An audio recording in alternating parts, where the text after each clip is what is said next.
Hills n'ont jamais regardé Rick Ness dans les yeux et lui ont dit qu'il avait fini. Ce n'est pas ainsi que les gens du secteur minier annoncent habituellement de mauvaises nouvelles. Au lieu de cela, le message est arrivé enveloppé de conversations police, de rapports professionnels et de recommendations calmes qui semblaient raisonnables en surface, mais avaient la même signification en dessous. La concession était épuisée, l'exploration était terminée. Les chiffres ne justifiaient pas d'investissement supplémentaire et la décision la plus intelligente selon tout le monde autour de lui était de s'en aller parce qu'il ne restait tout simplement plus rien qui vaille la peine d'être poursuivi. Rick Ness a refusé d'accepter cette conclusion.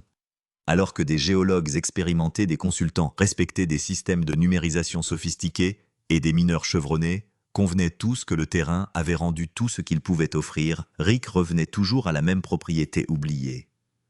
Ce qu'il a finalement découvert n'était pas simplement une autre histoire minière réussie. C'est devenu l'histoire remarquable d'une découverte de 126 millions de dollars qui était cachée à la vue de tous sous 4 décennies d'hypothèses erronées, de méthodes d'exploration incomplètes et peut-être de la phrase la plus coûteuse jamais prononcée dans l'exploration des ressources, nous avons déjà vérifié. La vérité était bien différente. Ils avaient vérifié, mais ils n'avaient jamais enquêté comme Rick l'avait fait. Ils avaient collecté des données, foré des trous, rédigé des rapports et tiré des conclusions. Mais aucun d'entre eux ne se demandait si leur méthode était capable de révéler le gisement qu'ils recherchaient. Rick a abordé le terrain sous un angle totalement différent, refusant de supposer que les échecs précédents prouvaient automatiquement l'absence d'opportunité. Au plus profond d'une formation géologique que l'ensemble de la communauté minière avait progressivement abandonné, Rick a découvert quelque chose qui a forcé les experts à repenser tout ce qu'ils croyaient à propos de la région. La découverte était si extraordinaire que les évaluateurs indépendants ont refusé de s'appuyer sur une seule évaluation. Ils ont examiné les preuves à plusieurs reprises, testant chaque calcul et chaque modèle géologique jusqu'à ce qu'ils soient convaincus que les chiffres pourraient résister à l'examen le plus minutieux imaginable. Le processus de vérification s'est produit une fois, puis encore une fois, et enfin une troisième fois. Chaque examen a donné exactement le même résultat étonnant. Lorsque l'évaluation finale a été soumise aux spécialistes qui avaient passé des années à insister sur le fait que la propriété n'avait aucun avenir significatif, le silence a rempli la salle, car personne ne pouvait facilement expliquer comment un dépôt aussi énorme était resté invisible pendant si longtemps. Sous leurs pieds reposait une formation évaluée à environ 126 millions de dollars complètement intacte, épargnée par les équipements miniers et attendant patiemment quelqu'un prêt à regarder au-delà des idées reçues. C'est l'histoire de la façon dont Rick Ness a découvert ce que des générations d'équipes d'exploration n'ont pas réussi à découvrir. C'est l'histoire des raisons pour lesquelles des professionnels expérimentés ont négligé à plusieurs reprises la même opportunité, et pourquoi la persévérance, la curiosité et l'indépendance de pensée réussissent parfois là où des décennies de pratiques conventionnelles échouent. Plus important encore, cela rappelle à chaque mineur explorateur et rêveur que terrain abandonné ne signifie pas toujours terrain vide. Si c'est la première fois que vous nous rejoignez, vous êtes exactement au bon endroit. Cette chaîne existe pour découvrir l'histoire plus profonde cachée sous les gros titres, les découvertes dont la plupart des gens n'entendent parler qu'une fois que l'histoire a déjà été écrite. Si vous aimez découvrir comment des avancées remarquables se produisent réellement, prenez un moment pour aimer cette vidéo, abonnez-vous à la chaîne et restez avec nous car chaque chapitre de ce voyage devient encore plus fascinant à partir d'ici. Avant de pouvoir apprécier l'importance de cette découverte, nous devons d'abord comprendre l'homme responsable de sa réalisation. Rick Ness n'est pas entré dans l'histoire dans un laboratoire universitaire entouré de subventions de recherche et d'équipements académiques de pointe. Il n'a pas découvert ce gisement dans le confort d'une salle de réunion ou à travers des modèles théoriques développés loin des réalités de l'exploitation minière. Sa découverte a été faite dans des champs gelés, des excavations boueuses, des sites de forage sans fin, et dans les conditions impitoyables qui définissent la vie de ceux qui passent des années à écouter ce que la Terre révèle tranquillement. Chaque leçon que Rick a apprise s'est déroulée une saison à la fois. Chaque succès s'est construit sur des déceptions antérieures, des revendications infructueuses et d'innombrables moments où son instinct l'a conduit vers des questions difficiles plutôt que vers des réponses confortables. Le sol est devenu son professeur et contrairement aux manuels ou aux cours magistraux, il exigeait de la patience, de la résilience et de l'humilité avant de révéler ses moindres secrets. Rick Ness n'a jamais été considéré comme la personne la plus académiquement décorée de cette histoire. Son nom n'apparaissait pas sous de longues listes de publications scientifiques Et il ne portait pas non plus les références prestigieuses qui impressionnent souvent les investisseurs et les dirigeants de l'industrie. Au lieu de cela, il possédait quelque chose de bien plus difficile à acquérir, un instinct aiguisé par des années d'erreurs coûteuses, des leçons difficiles, et la détermination de continuer à apprendre longtemps après que beaucoup d'autres aient abandonné. Cette intuition ne peut pas être achetée, héritée ou enseignée dans une salle de classe. Elle se développe lentement grâce à des échecs répétés, à des décisions difficiles qui entraînent de réelles conséquences financières et à la volonté de survivre à la déception sans lui permettre de détruire la confiance.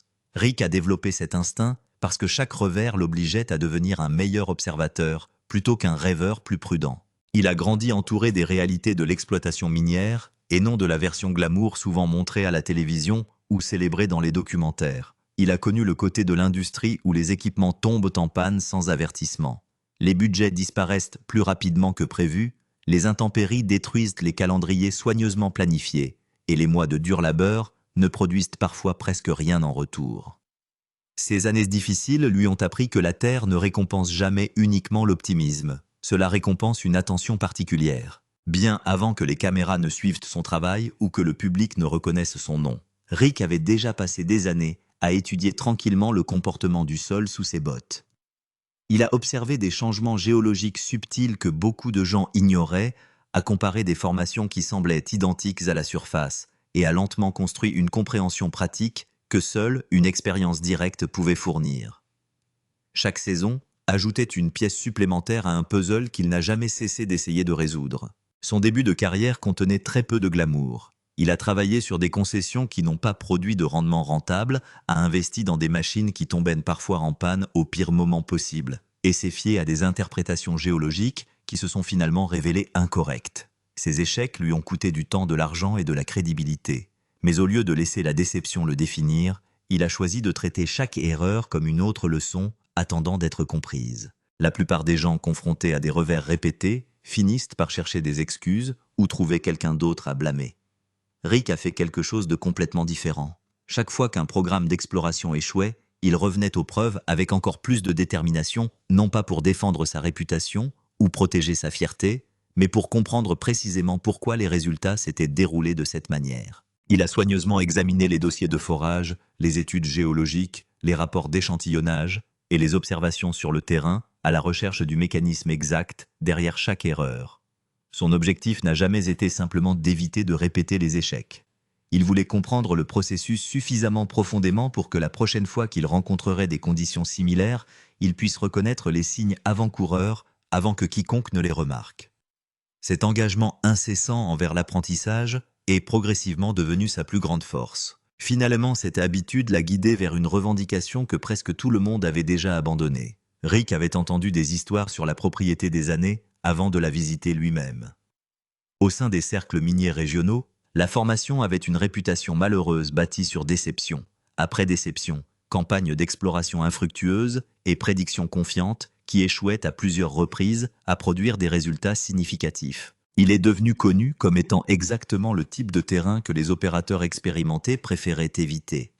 Non pas parce que quiconque avait la preuve absolue qu'il n'existait pas de gisements précieux en dessous, mais parce que des décennies d'exploration infructueuse avaient rendu le risque financier impossible à justifier. Les entreprises offrant de meilleures opportunités ont simplement choisi d'investir ailleurs, plutôt que de continuer à dépenser de l'argent sur des terrains qui semblaient déterminés à décevoir tous ceux qui les touchaient. À ce stade de sa carrière, Rick Ness ne bénéficiait pas du luxe d'alternatives infinies. Pourtant, des années de revers personnels lui avaient laissé quelque chose que de nombreux opérateurs à succès avaient discrètement perdu. Il a compris qu'une histoire remplie d'échecs ne prouve pas automatiquement l'absence d'opportunités. Parfois, cela révèle simplement que tout le monde a posé les mauvaises questions. Pour Rick, un bilan décevant n'a jamais été la fin de la conversation. C'était le début d'une enquête bien plus importante. Pourquoi toutes les équipes précédentes sont-elles parvenues à la même conclusion?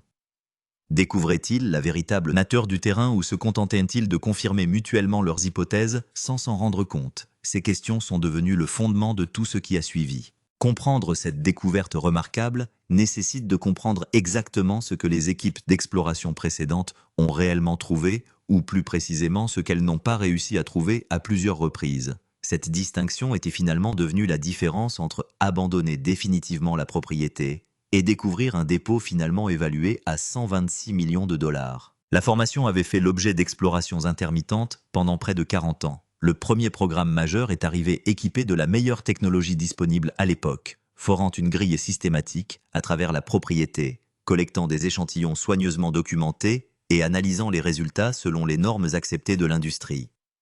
Leurs découvertes ont montré une minéralisation mesurable, mais les concentrations semblaient trop faibles et trop dispersées pour justifier l'énorme investissement requis pour l'extraction commerciale. Leurs conclusions semblaient logiques. Les rapports ont été complétés, archivés et progressivement oubliés à mesure que l'attention se tournait vers des opportunités plus prometteuses.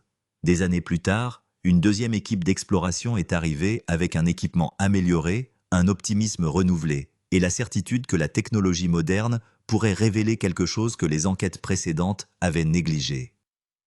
Avant de commencer leur propre travail, ils ont soigneusement examiné les données précédentes et ont accepté leur interprétation centrale comme fondamentalement fiable. Cette hypothèse a façonné tout ce qu'ils ont fait par la suite. Ils pensaient que toute minéralisation économiquement significative existerait très probablement sous la forme d'une large couche horizontale située à une profondeur modérée. Ils ont donc conçu leur programme de forage spécifiquement en fonction de cette attente.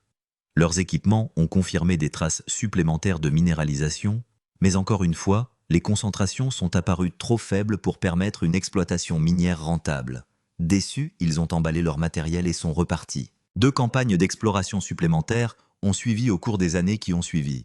Chacun a hérité non seulement des rapports existants, mais également des hypothèses sous-jacentes créées par chaque enquête précédente. Ils ont fouillé les mêmes zones générales, se sont appuyés sur des stratégies d'exploration presque identiques et ont interprété de nouvelles preuves à travers le même cadre géologique.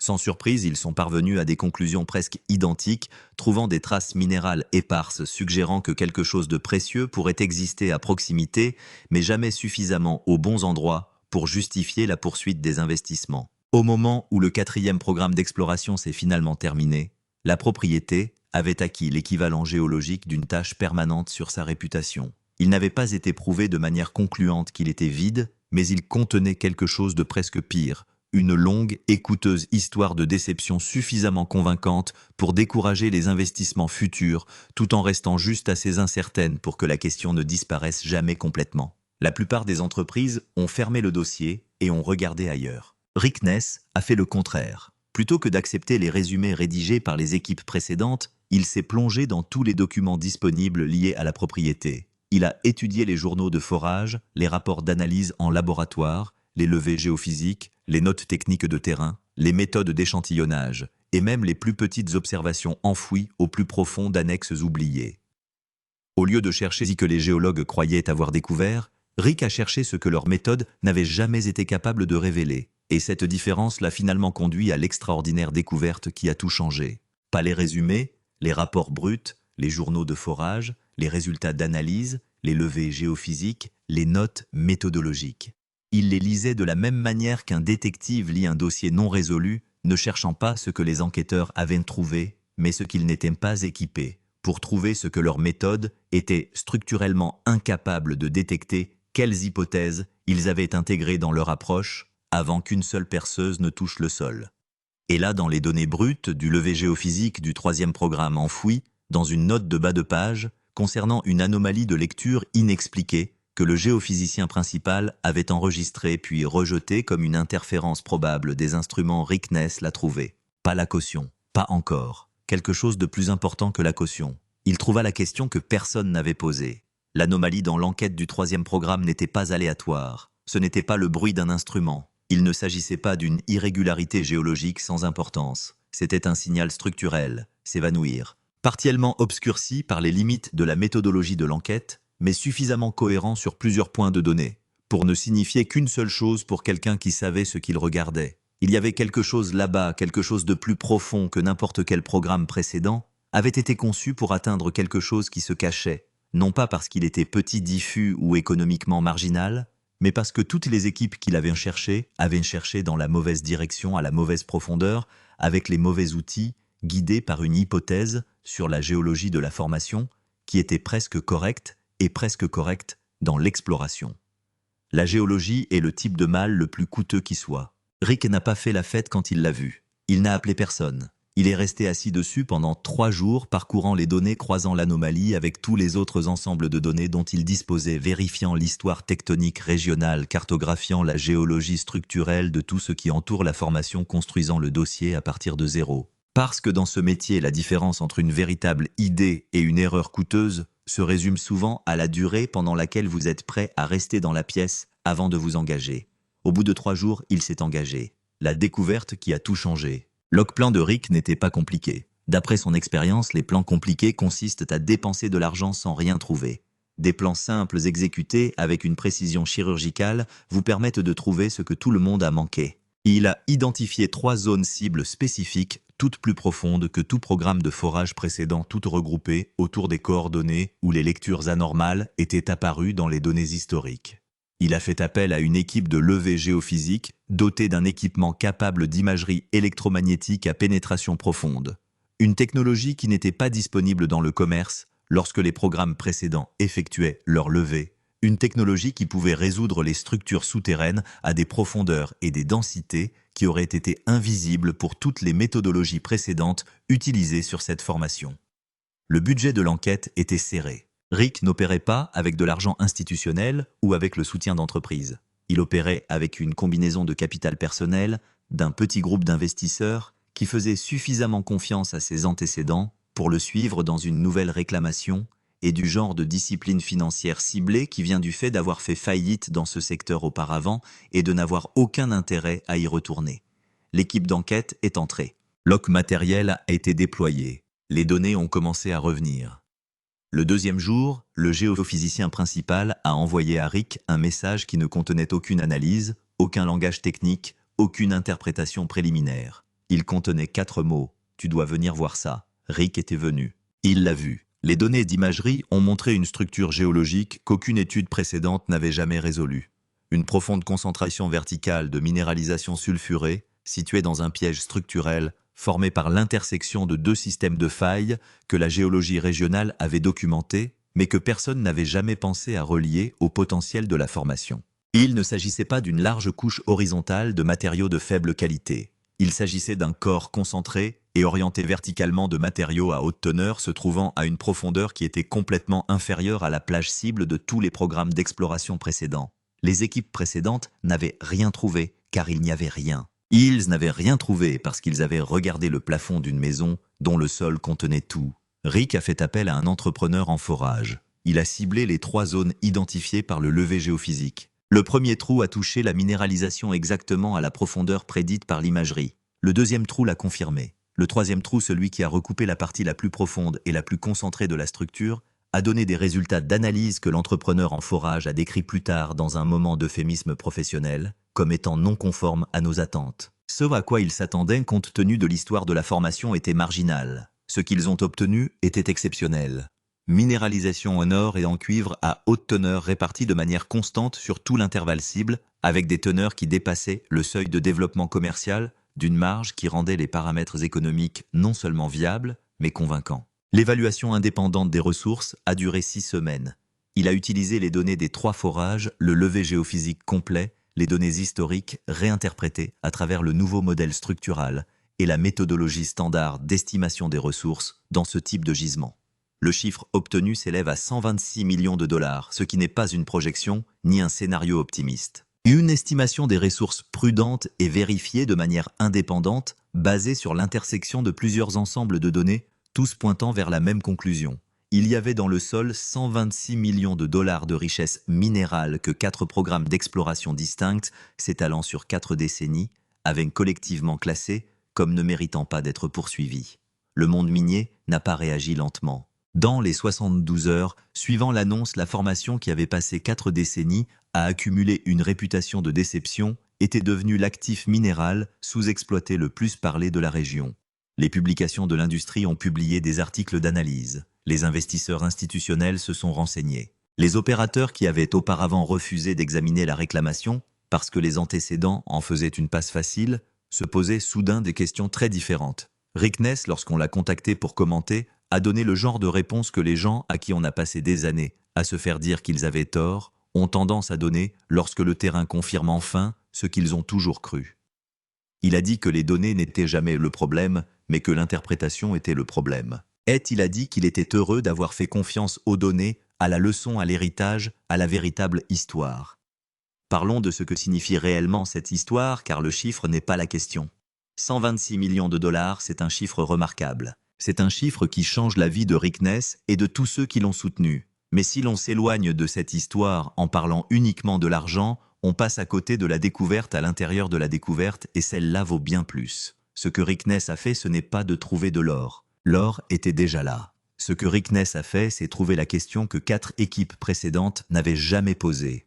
Et c'est un type de réalisation totalement différent parce qu'il est reproductible, parce qu'il peut être enseigné, parce qu'il est accessible à toute personne disposée à faire le travail que l'équipe précédente a décidé qu'il avait déjà fait. Pensez à votre propre domaine. Pensez à votre propre industrie. Pensez aux affirmations que le consensus a écartées, aux questions que la mémoire institutionnelle dit régler aux espaces de marché, que la sagesse conventionnelle dit saturer, aux problèmes que 3 tentatives crédibles n'ont déjà pas réussi à résoudre. Pensez à toutes les données qui ont été collectées, classées et oubliées, car l'équipe qui les a collectées est parvenue à une conclusion. Et la conclusion semblait raisonnable. Et tous ceux qui les ont suivis ont hérité de cette conclusion sans jamais revenir à la matière première pour construire la leur. Les 126 millions de dollars ne se trouvaient pas là parce qu'ils étaient cachés. Il était là parce que les outils utilisés pour le trouver n'étaient pas conçus pour rechercher où il se trouvait réellement. C'est un problème de méthodologie. Et les problèmes de méthodologie ne sont pas une preuve d'absence. Ils sont une preuve de limitation.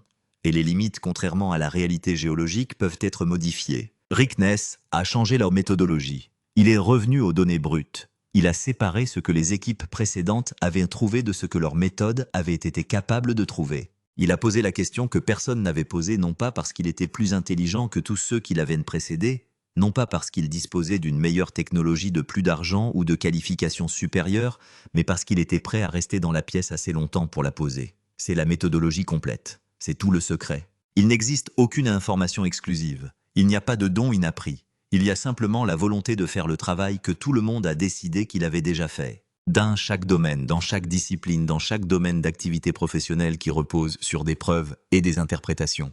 Il existe des formations qui ont été étudiées et abandonnées. Il existe des chambres pleines de valeurs que la méthodologie standard n'a jamais été conçue pour atteindre.